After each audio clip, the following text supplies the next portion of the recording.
जय हिंद दोस्तों। RRB NTPC graduate level के 16 मार्च वाले पेपर के शिफ्ट 1 के 10 प्रश्न हमने पहले क्लास में कर लिया था।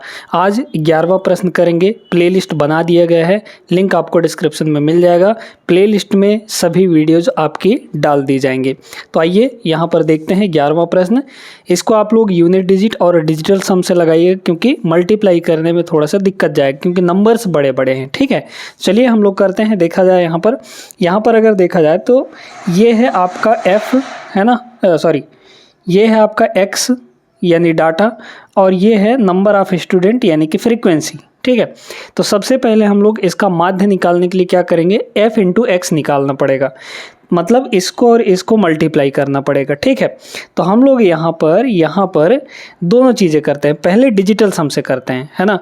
डिजिटल सम अगर ऑप्शंस में देखा जाए तो 5 1 6, इसका ds 6 है ना, इसका ds 6 है। 6 और 0, इसका भी ds 6 है।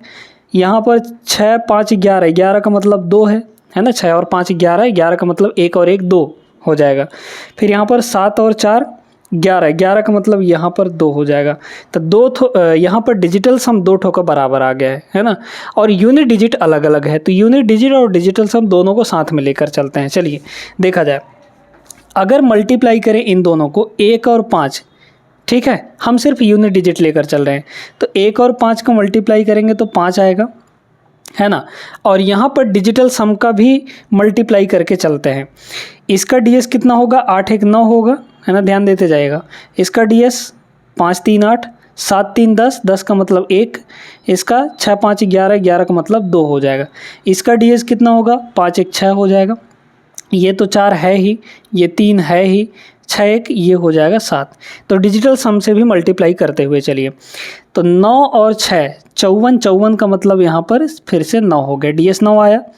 8 चौक 32, 32 का मतलब यहाँ पर 5 हो गया, है ना। 3 और 2 जोड़ेंगे तो 5 हो जाएगा। अच्छा, यूनिट डिजिट क्या आएगा, तो 5 और 4, 5 चौके 20 यानी कि 0। ये यूनिट डिजिट वाला है और ये डिजिटल सम वाला है, ठीक ना। दोनों से लेकर चलते हैं, दोनों से आपको बता देंगे कि क्या आंसर आएगा, कैसे होगा। फिर इसके बाद यहाँ देखिए, 3 और 3, 3 3 9, यूनिट डिजिट 3 आया, 9 आया। तो 1 और 3 मल्टीप्लाई करेंगे तो यहाँ पर डिजिटल सम 3 आएगा। फिर इसके बाद 6 और 6 36, 36 का मतलब यूनिट डिजिट 6 आएगा। और 2 और 7 मल्टीप्लाई करिए, 2 7 14, 14 का मतलब हो गया 5, ds 5 आया है यहाँ पर। तो ये डिजिटल सम वाला है, ये यूनिट डिजिट वाला है। अब फॉर्मूला क्या होता है माध्य निकालने का, माध्य निकालने का फॉर्मूला होता है सिग्मा fx, क्योंकि ये जो आए हैं ये f इंटू एक्स है, तो सिग्मा fx निकालेंगे यानी कि जोड़ा जाएगा। फॉर्मूला जो x बार का होता है, x बार का मतलब माध्य, ये होता है दोस्तों sigma fx divide by sigma f, यानी कि फ्रीक्वेंसी का सम यहाँ पर। ठीक है, चलिए, तो फ्रीक्वेंसी का सम भी हम लोग यूनिट डिजिट से भी निकाल लेते हैं और डिजिटल सम से भी निकाल लेते हैं। देखिए, 5 4 9, 9 3 12, 12 6 18, 18 का मतलब 8 आया, ds हमारा यूनिट डिजिट वाला सम 8 आया। फिर इसके बाद डिजिटल सम वाला सम कितना आता है, 6 4 10, 10 का मतलब 1, 7 3 10, 10 का मतलब 1, है ना। या फिर टोटल देखा जाए 6 4 10, 3 13 और 7 20, 20 का मतलब हो गया 2। तो यहाँ पर डिजिटल सम आ गया 2 के बराबर। ठीक है, अब इस फॉर्मूले में रखेंगे, फॉर्मूले में रखिए, यहाँ पर कितना हो जाएगा। देखिए, सबसे पहले यूनिट डिजिट वाला कॉन्सेप्ट देखते हैं ना। सबको जोड़ेंगे तो 5 और 6 11, 11 और 9 20, 20 का मतलब यूनिट डिजिट ऊपर 0 आएगा, नीचे कितना आएगा। यहाँ देखिए, यूनिट डिजिट वाला सम ये हमारा सिग्मा fx का, यहाँ पर सिग्मा f का 8 आया है। अब 8 में हम देख सकते हैं कि किसका मल्टीप्लाई करें। 8 में हम या तो 0 को मल्टीप्लाई करेंगे तो ही हमको 0 मिलेगा, या फिर 5 का मल्टीप्लाई करेंगे तो हमको 0 मिलेगा, है ना भाई। 8 5 40, 0 मिलेगा ऊपर। ठीक है, तो हमारा जो यूनिट डिजिट आया आंसर का, वो या तो 0 होगा या फिर 5 होगा, और 0 और 5 दोनों जगह दिया है। ये ऑप्शन नहीं हो सकता, ये ऑप्शन नहीं हो सकता, 0 और 5 इन दोनों में से कोई एक ऑप्शन होगा। तो हमें यूनिट डिजिट से सिर्फ पता नहीं चल पाया। अब हमें ds वाला तरीका लगाना है, डिजिटल सम, क्योंकि एक का ds 6 है, एक का ds 2 है। चलिए लगाते हैं यहाँ पर। देखिए, सिग्मा fs का ds कितना होगा, इन सभी को जोड़िए, कितना आएगा यहाँ पर 9 और 5 14, या फिर आप ऐसे देखिए 9 3 12, ठीक है, और 5 और 5 10। एक बात बताते हैं आपको, 9 का मतलब 0 होता है, आप ऐसा ध्यान रखिएगा, ठीक है। तो इसको तो 0 मान लिए, उससे फ़र्क नहीं पड़ेगा। तो बाकी 5 5 10 3 13, 13 का मतलब हो गया 4, यानी इन सब के सम का ds आया 4, और डिनोमिनेटर में सिग्मा एफ का ds यानी कि 2 आ जाएगा। अब देखिए नीचे हमें यहाँ पर 1 बनाना होता है। 1 बनाने के लिए क्या मल्टीप्लाई करना पड़ेगा? 5 का मल्टीप्लाई, मतलब ऊपर भी हमें 5 का मल्टीप्लाई करना पड़ेगा। तो ये बन जाएगा आपका 20, और नीचे हो जाएगा आपका यहाँ पर 10, और 10 से देख सकते हैं कि नीचे कितना ds बन गया, 1 और 0 जोड़ेंगे तो 1 बन जाएगा, ऊपर का ds 2 आ गया। मतलब ओवरऑल हमें आंसर का ds पता चल गया 2 के बराबर, और 2 ऑप्शन नंबर सी में है, यही आपका करेक्ट आंसर हो जाएगा। अच्छा, अगर सिर्फ आप ds से करते, मतलब डिजिटल सम से करते, तो दो जगह मिलता आपको, है ना। तो इसलिए हमने दोनों को लेकर चला, यूनिट डिजिट भी और डिजिटल सम भी, दोनों को लेकर चला यहाँ पर, तो हमारा आंसर बड़े आराम से आ गया यहाँ पे। क्वेश्चन नंबर 12 देखिएगा, यदि किसी डेटा का माध्यिका यानी मीडियन उसके बहुलक से इतना कम है, ठीक है, ये जो है इससे इतना कम है, तो कम या ज़्यादा होने का मतलब होता है डिफरेंस, ठीक है। कम या फिर ज़्यादा होने का मतलब होता है डिफरेंस। किससे कम है, किससे कम है यहाँ पर? तो इससे कम है, मतलब ये वैल्यू पहले रहेगी। या फिर आप स्टेटमेंट के अनुसार देखिए, मीडियन को हम लोग मान लेते हैं m, ठीक है, यानी ये जो मीडियन है वो मॉड से यानी कि बहुलक से कितना कम है? 61 पॉइंट यहाँ पर 54 कम है, ठीक है। ध्यान से देखते जाइएगा। अब कह रहा है डेटा का माध्यिका उसके माध्य से कितना अधिक होगा। डेटा का जो माध्यिका है उसके माध्य से कितना अधिक होगा, इसका मतलब क्या है? मीन से मीडियन कितना अधिक होगा, तो कितना अधिक होगा ये बताना है हमें, मतलब डिफरेंस हमें यहाँ पर देखना है, कौन कितना अधिक या कम होगा, इसका मतलब क्या है? हमें डिफरेंस चाहिए, है ना। तो माध्य कितना अधिक होगा, माध्य से कितना अधिक होगा, कौन? यहाँ पर माध्यिका, तो बड़ा कौन होगा? माध्यिका होगा ना, यानी कि मीडियन।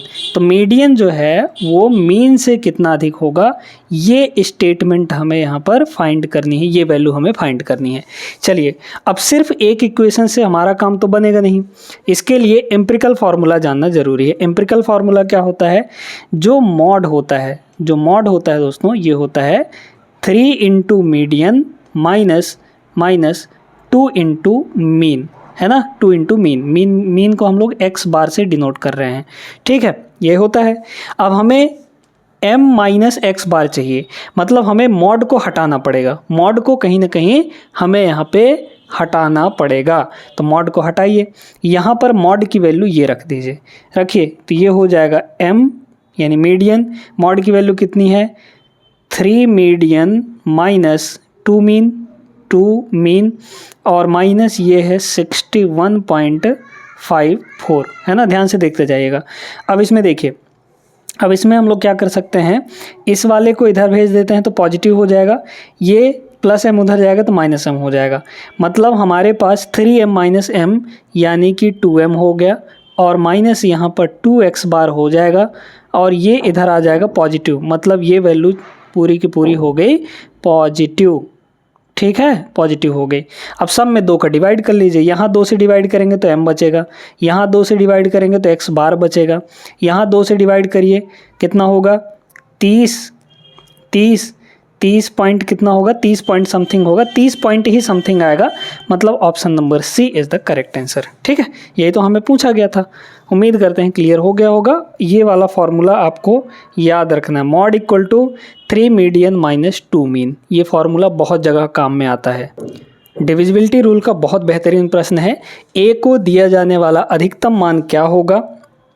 ए मतलब यहाँ पर आपको ए दिख रहा है, ये एक डिजिट है, अधिकतम मान क्या होना चाहिए ताकि 8 अंकों की संख्या, ये 8 अंक का है ना, 4 4 8, ठीक है, ये पूरा 8 अंकों की संख्या 4 से विभाज्य हो। अब 4 का डिविजिबिलिटी रूल हमें याद होना चाहिए, ठीक है। तो यहाँ पर देखिए कि 8 1 6 ए, है ना, फिर इसके बाद 0 408, ये हमारे पास 8 अंकों की संख्या है। कह रहा है कि ये 4 से डिविजिबल हो, इसके लिए ए की वैल्यू क्या होनी चाहिए, वो भी मैक्सिमम वैल्यू। आप तो सिर्फ देख के बता सकते हैं। 4 का डिविजिबिलिटी रूल क्या कहता है, लास्ट के 2 डिजिट 4 से कटने चाहिए। क्या यहाँ पर लास्ट के 2 डिजिट 4 से कट रहा है, 0, 8, 4 से बिल्कुल कट जा रहा है, मतलब ये पूरी संख्या 4 से कट जाएगी। बीच में इधर कुछ भी हो, इसके 2 अंक के पहले कुछ भी हो, उससे हमें फ़र्क नहीं पड़ता है। लास्ट का 2 अंक अगर 4 से कट जा रहा है मतलब वो पूरी संख्या 4 से कटेगी, इससे पहले चाहे कुछ भी हो। ठीक है, कुछ भी हो मतलब ए की वैल्यू कुछ भी हो सकती है। ए की वैल्यू 0 भी हो सकती है, 1 भी हो सकती है, 2 भी हो सकती है। एक डिजिट होना चाहिए, मतलब बड़ा से बड़ा 9 हो सकता है, उससे बड़ा क्या ही जाएगा, डिजिट तो सबसे बड़ा 9 होता है ना। तो ए की वैल्यू सबसे बड़ी 9 हो सकती है, और ए का हमें मैक्सिमम वैल्यू ही यहाँ पर पूछा था, तो ए की मैक्सिमम वैल्यू हम 9 ले लेंगे। ऑप्शन नंबर सी इसका करेक्ट आंसर हो जाएगा। देख के बन जाता है ये सवाल, अगर आप 4 का डिविजिबिलिटी रूल जानते हैं तो। आगे चलिए नेक्स्ट पर, क्वेश्चन नंबर 14 देखिएगा। -9 ये बोर्ड मास पे आधारित है ना। तो सबसे पहले डिवीजन सॉल्व होता है, उसके बाद मल्टीप्लिकेशन, इसके बाद MA मतलब एडिशन और सब्ट्रैक्शन, ये साइमल्टेनियसली दोनों सॉल्व होते हैं, एडिशन और सब्ट्रैक्शन, ये चीज़ ध्यान रखिएगा, मतलब साथ में ही सॉल्व होते हैं। ठीक है, तो यहाँ पर एक चीज़ ये है, इसको पहले मल्टीप्लाई मत कर दीजिएगा, और डिवीज़न में ये -14 है, तो -56 बटे -14, तो ये माइनस से ये माइनस ख़त्म, और यहाँ पे आ जाएगा 56 बटे 14 यानी कि 4। तो इस पूरे को सॉल्व करने पे हमें कितना मिला दोस्तों, यहाँ पर 4 के बराबर मिला। ध्यान देते जाइएगा, ये है -9, ठीक है, फिर यहाँ पर माइनस लगा है, और इस पूरे की वैल्यू 4 आ गई, प्लस अच्छा इन दोनों को मल्टीप्लाई करेंगे तो कितना होगा, क्योंकि मल्टीप्लाई अब सॉल्व होगा, ये माइनस का 28 आ जाएगा, तो यहाँ पे हो जाएगा माइनस का 28। देख लीजिए कितना होगा, 41, सब मिला के माइनस का 41 आ जाएगा। सिंपल सा सवाल था बोर्ड मास का। Option number B is the correct answer. आगे बढ़िए, पाइप एंड सिस्टम यानी कि नल और टंकी का सवाल है। बढ़िया प्रश्न। 2 नल एक टंकी को 4 और 38 घंटे में भर सकते हैं, बहुत स्लो भर रहा है भाई। तीसरा नल इसे 38 घंटे में खाली कर सकता है। यदि उन सभी को एक साथ खोल दिया जाए तो खाली टंकी के 1/4 हिस्से को भरने में कितना समय लगेगा। ठीक है, तो यहाँ पर तो देखकर भी आप बता सकते हैं, कि भाई ये जितना घंटा भरने में लगा रहा है वो इतना ही घंटे खाली करने में लगा रहा है, यानी कि ये जितना भरेगा उतना खाली कर देगा। ठीक है, तो बस यही काम कर रहा होगा ओवरऑल अगर देखा जाए तो। ठीक ना, चलिए कर लेते हैं। तो यहाँ पर एक टंकी है, एक नल है, मान लीजिए ए, और दूसरा नल है बी। यहाँ पर ये जो है 4 घंटे लगाता है, ये जो है 38 घंटे लगाता है भरने में, ये भरने वाले दोनों हैं। लेकिन एक तीसरा नल है जो खाली कर सकता है 38 घंटे में पूरी भरी हुई टंकी को। यदि उन सभी को एक साथ खोल दिया जाए, सबको एक साथ काम करवाना है, तो सबसे पहले हमें कैपेसिटी निकालना पड़ेगा, टोटल कैपेसिटी, है ना। तो देखिए 4, 38 और 38, इन तीनों का निकालिए यहाँ पे क्या एलसीएम। तो 38 और 38 का एलसीएम तो 38 होगा, 4 और 38 का निकालते हैं, है ना। तो 2 तो कॉमन है इनमें, है ना। तो 2 अगर कॉमन है तो 2 को ले लीजिए कॉमन, तो 2 और 19 बचा, यानी 38 दूना 38 और 2, 38 दूना यहाँ पे कितना हो जाएगा, 8 दूना 16, 76 हो जाएगा। ठीक है, तो 76 आएगा। ये टोटल कैपेसिटी है एक टंकी की, 76 लीटर मान लीजिए। अब 76 लीटर भरना ही ये 4 घंटे में भर रहा है, तो 76 बटे यहाँ पर कितना होगा, यहाँ पर 4, यानी कि इफ़िशियंसी कितनी आ गई 19। 76 बटे 38 यानी 2, 76 बटे 38 यानी 2, लेकिन इसकी इफ़िशियंसी नेगेटिव लेंगे, ये भरने का काम कर रहा है। तीनों को एक साथ खोला जाए, तो देखिए तीनों एक साथ काम करेंगे तो 1 घंटे में कितना काम कर लेंगे, 19 और 2 21, 21 माइनस 2 21 माइनस 2 19 आ जाएगा, यानी 1 घंटे में तीनों मिलकर 19 यूनिट भरेंगे। कह रहे टंकी का 1/4 भरने में 76 टोटल था, इसका 1/4 भरना है। 1/4 का मतलब 1/4 यानी 19 लीटर। हमें सिर्फ 19 लीटर भरना है, और 1 घंटे में ये तीनों मिलकर 19 लीटर भर रहे हैं, तो कितना लगेगा टाइम, 1 घंटे लग जाएगा। Option number first is the correct answer. ठीक है, लेकिन अब यहाँ पर थोड़ा सा एक चीज़ और सोचिए। देखिए यहाँ पर क्या बोला जा रहा था भैया, कह रहा है कि 4 घंटे और 38 घंटे में दो नल टंकी को भर सकते हैं, है ना। थोड़ा सा डायरेक्ट मेथड आपको बता रहे हैं, सोचिएगा थोड़ा। तीसरा नल इसे 38 घंटे में खाली कर सकता है। मतलब ये है कि भाई जितना घंटा ये भरने में लगा रहा है दूसरा नल, तीसरा नल उतने ही घंटे में खाली कर दे रहा है, यानी कि बराबर बराबर काम हो रहा है इनके अनुसार, है ना, बराबर बराबर काम हो रहा है। तो हम यहाँ पर देख पा रहे हैं कि एक साथ बोला जा रहा है, तो इसका काम और इसका काम एक दूसरे को कैंसिल आउट कर देंगे, एक दूसरे को कैंसिल आउट कर देंगे। मतलब भरने का काम कौन करेगा, सिर्फ और सिर्फ ये 4 घंटे वाला करेगा। तो अगर पूरी टंकी को भरने में 4 घंटे लग रहा है तो 1/4 को भरने में, 1/4 को भरने में सिर्फ 1 घंटा लगेगा। ठीक है भाई, पूरी टंकी को जितना भी होगा, पूरी टंकी को भरने में 4 घंटे अगर लग रहा है तो उसका 1/4 यानी 1/4 भरने में 1 घंटा लगेगा। बस option number A is the correct answer. ये सवाल ओरली बन जाता अगर आप थोड़ा सा सोचते तो। ठीक है, उम्मीद करते हैं समझ आ गया होगा ये वाला कॉन्सेप्ट भी। आगे चलिए नेक्स्ट पर।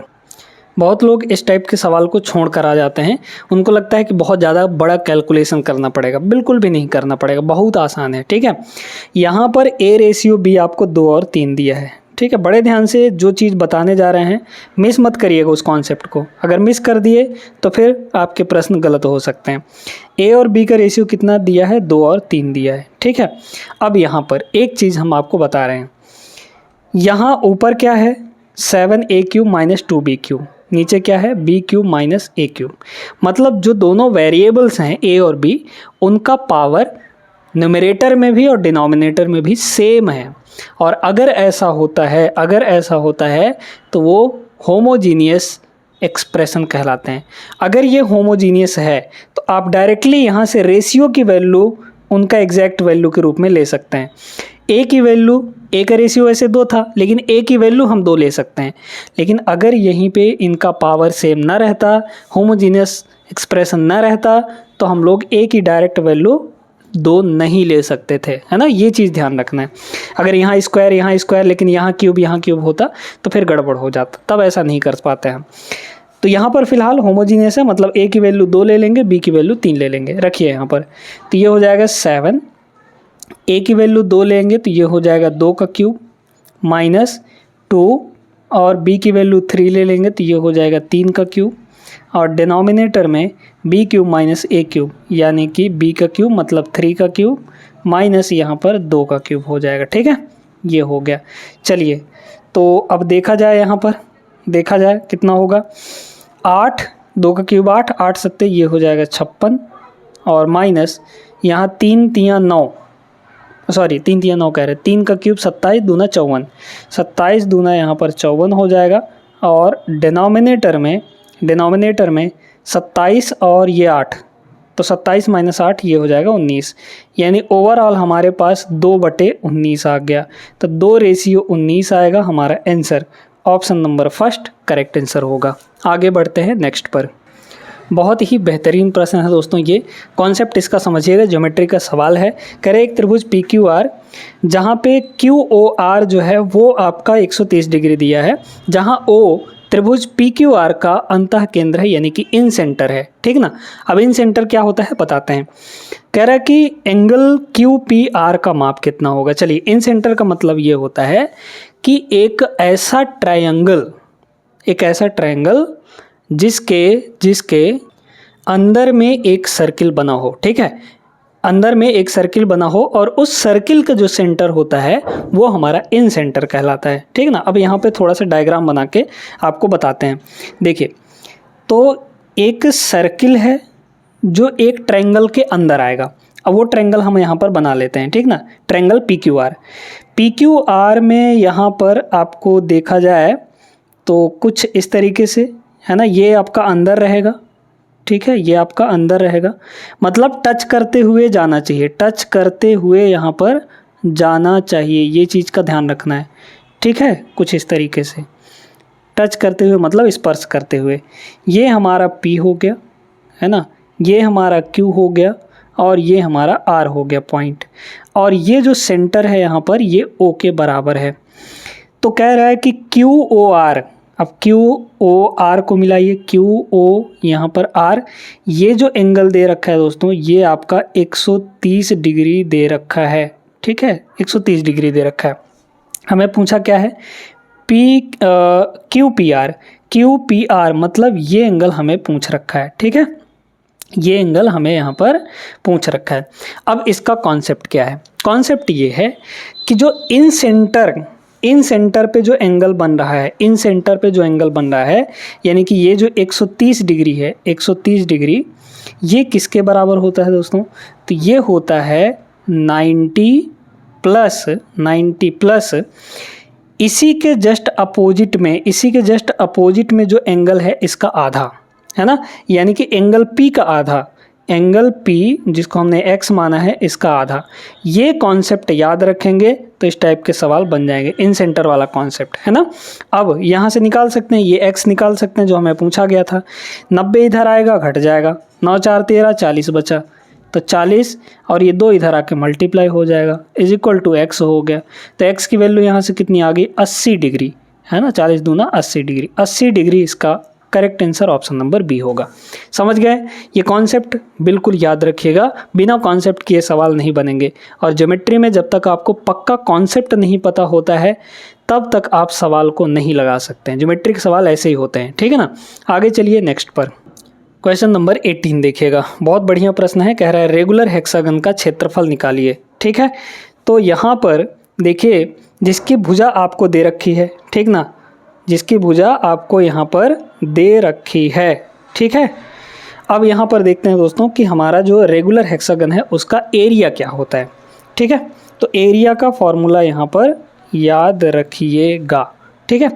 ये होता है दोस्तों आपका 3/2 इंटू √3 इंटू ए स्क्वायर, ए का मतलब यहाँ पर साइड, एक रेगुलर हेक्सागन यानी कि नियमित षटभुज का क्षेत्रफल निकालने के ये फार्मूला है, जिसका साइड यहाँ पर ए होगा। इसकी साइड हमें दे रखी है, ये ए की वैल्यू है, फार्मूला में रख दीजिए, आपका आंसर आ जाएगा, कितना होगा, ये हो जाएगा 3/2, अच्छा √3 तो रहेगा ही रहेगा, है ना, √3 रहेगा, ये हो गया √3 और हम लोग ए का स्क्वायर करते हैं, मतलब 14√3 का स्क्वायर करते हैं। चलिए देखते जाइएगा बड़े ध्यान से। अगर हम 14 का स्क्वायर करेंगे तो 14 इंटू 14, ठीक है, 14 इंटू 14 तो 196 आता है ना, 14 का स्क्वायर 196, और √3 का स्क्वायर अगर हम लोग करेंगे तो 3 मिल जाएगा हमें, है ना। और इसका अगर आधा कर लें हम लोग तो 2 9 18, 2 8 16 हो गया। यूनिट डिजिट लगा लें क्या, यूनिट डिजिट लगा लीजिए, तो 3 8 24 और 4 3 12, मतलब 2 आएगा, यूनिट डिजिट में हमारे पास 2 आएगा और साथ में √3 होगा, ये वाला, ठीक है। तो ये वाला ऑप्शन करेक्ट हो जाएगा, option number C is the right answer. I hope सभी लोग समझ गए होंगे। आगे चलते हैं नेक्स्ट क्वेश्चन पर। इस सवाल को देखिए दोस्तों, ये बड़ा खतरनाक सा प्रश्न है, प्रॉफिट एंड लॉस का है। एक वस्तु को उसके वास्तविक विक्रय मूल्य के 6/15 पर बेचने पर हितेश को 28% का लॉस हो जाता है, ठीक है, यानी हानि हो जाता है। यदि वह इसे इसके वास्तविक विक्रय मूल्य के 89% पर बेचता है तो लाभ प्रतिशत क्या होगा, ध्यान से समझिए, है ना। यहाँ पर अगर देखा जाए तो दोस्तों वास्तविक विक्रय मूल्य के 6/15, अच्छा 6/15 को थोड़ा सा और करेंगे तो 3 से काटेंगे तो 3 दूना 6 और 3 5 15, मतलब 2/5 हो गया, है ना। तो वास्तविक विक्रय मूल्य ये रहा हमारा, है ना, वास्तविक विक्रय मूल्य ये रहा हमारा, और बेच किससे रहा है, वो 2 रुपये से, है ना। तो मतलब 5 वो एक्चुअल में बेच रहा था, लेकिन अभी किससे बेच रहा है, 2 रुपये में बेच रहा है, तो उसको 28% का लॉस हो गया। अच्छा 28% लॉस होने का मतलब कितने में बेचेगा, 72% में, है ना। 28% लॉस होने का मतलब, क्योंकि जो कॉस्ट प्राइस वो 100% होती है, एक चीज़ ध्यान से समझते जाइएगा, 100%, और 28% का लॉस लिया तो 100 - 28 यानी कि 72% में बेचा। 72% का मतलब ये हुआ कि 72/100, यानी कि 100 CP को कितने में बेच रहा है वो, ये CP है आपका, ये CP है, 100 CP को कितने में बेच रहा है, 72 में बेच रहा है, और यहाँ कितने में बेच रहा है, 2 रुपये में बेच रहा है। मतलब इसी 2 की वैल्यू कितनी हो गई, 72 हो गई, इसी 2 की वैल्यू कितनी होगी, 72 होगी। तो ये कितना गुना हो रहा है आपका, 38 गुना हो रहा है ना, 38 गुना हो रहा है। 38 दूना 72, एक सेकंड भाई 36 होता है ना, 36, ठीक है, 36 दूना 72, 36 गुना हो रहा है। तो ये वाला भी आपका 36 गुना हो जाएगा क्योंकि ये दोनों रेशियो में है, तो ये वाला भी 36 गुना हो जाएगा। 36 गुना कर लीजिए, 36 पंचे 180। ये 180 जो है ये ओरिजिनल सेलिंग प्राइस है, वास्तविक विक्रय मूल्य है, ओरिजिनल सेलिंग प्राइस है, ठीक है। अब कह रहा है कि ओरिजिनल सेलिंग प्राइस के 89% पर बेच रहा है। ओरिजिनल सेलिंग प्राइस है कितना, 180, इसके 89% में बेच रहा है, इसका 89% निकालिए, 89% यानी डिवाइड बाई 100 आ जाएगा। एक जीरो से एक जीरो खत्म होगा। अब आप यहाँ पे डिजिटल सम लगा लीजिए, यूनिट डिजिट लगा लीजिए, यूनिट डिजिट चलिए लगाते हैं। ये जो वैल्यू आएगी दोस्तों, ये आपका सेलिंग प्राइस आएगा, है ना, अभी जिससे बेच रहा है वो सेलिंग प्राइस आएगा। और जो हमारा कॉस्ट प्राइस है वो तो 100 है, मतलब 100 से ही हमें देखना है कितना ज़्यादा या कितना कम गया, है ना, 100 से ही हमें देखना है कितना ज़्यादा या कितना कम गया, वही उतने % का प्रॉफिट हो जाएगा। तो ये जो वैल्यू कट कुटा के आएगी, मल्टीप्लाई होके आएगी और डिवाइड करके आएगी, ये वैल्यू आपकी 100 से ज़्यादा आएगी, और 100 से जितना ही ज़्यादा होगा वही हमारा आंसर हो जाएगा। तो इसमें सिर्फ यूनिट डिजिट लगाइए, 9 अट्ठे 72, 72 का मतलब 2 आएगा लास्ट में, और नीचे 10 है, तो जब नीचे 10 है तो एक डिजिट छोड़ के पॉइंट लग जाएगा, यानी कि 0.2 आएगा। तो 100 और समथिंग आएगा यहाँ पे, और लास्ट में 0.2 आएगा। तो जितना ज़्यादा होगा 100 से वही हमारा आंसर होगा। और 0.2 लास्ट में यहाँ पर 2 जगह है, अच्छा 2 जगह फंस गए, है ना। तो ये वाला ऑप्शन और ये वाला ऑप्शन नहीं होगा, ठीक है, 2 जगह है तो फंस गए, पूरा मल्टीप्लाई ही कर लीजिए। तो 18 नहीं हो, कितना हो जाएगा यहाँ पर 162, ठीक है, 18 नहीं हो 162, 162 का आ गया 2, बचा यहाँ पर 16, है ना। फिर 18 अट्ठे 144, 18 अट्ठे 144, 144 है ना, 144 जोड़ेंगे इन दोनों को तो कितना आ जाएगा, 4 4 2 6, 160 आ जाएगा, है ना। तो 160 आ जाएगा, यानी 160.2 आ जाएगा हमारा आंसर। तो कितना ज़्यादा है ये, 60.2 ज़्यादा है, 100 से 60.2 ज़्यादा है, मतलब यहाँ पे प्रॉफिट जो होगा वो 60.2 हो जाएगा। कौन सा option, option number C will be the right answer. उम्मीद करते हैं बच्चों समझ में आ गया होगा। आगे चलिए नेक्स्ट पर, अगला क्वेश्चन यहाँ पे देखते हैं। ये आपका एज से रिलेटेड है। वर्तमान में शरद अपने बेटे से 3 गुना बड़ा है और उसकी बेटी बेटे से 3 साल छोटी है। यदि 3 साल पहले इन तीनों व्यक्तियों की आयु का जो योग है वो 63 था, तो शरद की वर्तमान आयु क्या होगी। अच्छा प्रश्न, ठीक है, देखते जाइए क्या बोला यहाँ पर। देखिए 3 जने हैं, शरद है, ठीक है, उसका बेटा है ना, बेटा है, शरद का बेटा है, और शरद की यहाँ पर बेटी है, ठीक है, 3 लोग हैं। क्या बोला गया, शरद अपने बेटे से 3 गुना बड़ा है, शरद अपने बेटे से 3 गुना बड़ा है, उसकी बेटी बेटे से 3 साल छोटी है ना, बेटी जो है बेटे से 3 साल छोटी है।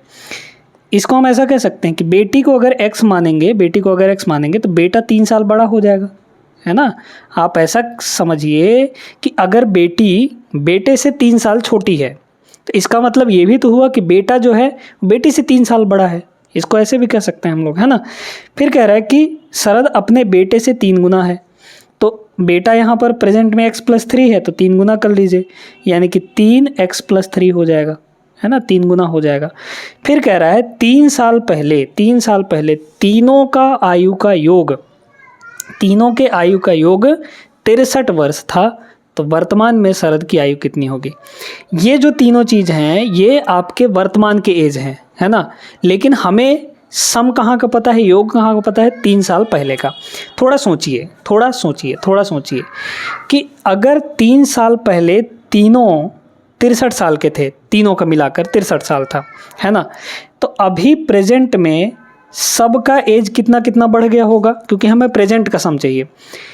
बेटे का भी 3 साल बढ़ा होगा, 3 साल पहले भाई ये एज था टोटल, तो 3 साल और अब में 3 साल का डिफरेंस है, ठीक है, मतलब तीनों जन 3 साल बड़े हो गए होंगे, तो 3 साल तीनों का यहाँ पे एज ज़्यादा हो गया होगा। तो बेटे का भी 3 साल बड़ा, बेटी का भी 3 साल ज़्यादा, शरद का भी 3 साल ज़्यादा, तो तीनों को मिलाकर 9 साल ज़्यादा हो जाएगा। तो सम में 9 साल ज़्यादा होगा। 9 3 12 यानी कि 72 साल। प्रेजेंट में सबकी एज 72 होगी। तो प्रेजेंट में सबका टोटल कर लीजिए और यही टोटल आपका 72 के बराबर हो जाएगा, है ना। हमें पूछा क्या था, वर्तमान में शरद की आयु क्या होगी। वैसे तो आप यहाँ पे देखकर भी बता सकते हैं कि 3 गुना होगा, इसका 3 गुना होगा, तो 3 गुना का मतलब ऑप्शन नंबर सी होगा। यहाँ पे ये 3 का मल्टीपल नहीं है, ये भी 3 का मल्टीपल नहीं है, ये भी 3 का मल्टीपल नहीं है ना। ये भी बता सकते थे आप। फिलहाल यहाँ पे कर लेते हैं। देखिए ये 3x और x प्लस x मतलब 3x plus x plus x total हो गया 5x बराबर। इधर कितना है, देखिए 3 3 9 और 3 12, 12 उधर जाके घट जाएगा तो 60 आएगा, है ना। मैं 72 माइनस 12 60 आ जाएगा। तो x की वैल्यू यहाँ पर 12 आ गई, 12 पंचे 60। x की वैल्यू अगर 12 है तो यहाँ देखिए 12 प्लस 3 15, 15 इंटू 3 45 आ जाएगा। ये वैल्यू आपकी 45 आ जाएगी और 45 हमने बता भी दिया, ऑप्शन नंबर सी। और 3 का मल्टीपल भी देख लेते, क्योंकि जो भी आंसर होगा शरद का आयु वो 3 से मल्टीप्लाई होके आएगा। 3 का मल्टीपल सिर्फ एक ही ऑप्शन है, ऑप्शन नंबर सी इसका करेक्ट आंसर होगा। ठीक है, उम्मीद करते हैं दोस्तों कि आपको समझ में आ गया होगा। हमने 20 प्रश्न यहाँ पर किए हैं, मतलब इस क्लास में 10 प्रश्न किए हैं। इससे पहले वाले क्लास में हमने 10 प्रश्न किया था। अब इस शिफ्ट के यानी कि 16 मार्च वाले पेपर के पहले शिफ्ट के 10 सवाल और बचे हुए हैं, वो हम अगले क्लास में करने वाले हैं। ये सेशन पसंद आया हो तो वीडियो लाइक कर दीजिए और चैनल को सब्सक्राइब करना नहीं भूलना है। मिलेंगे नेक्स्ट क्लास में, तब तक के लिए जय हिंद।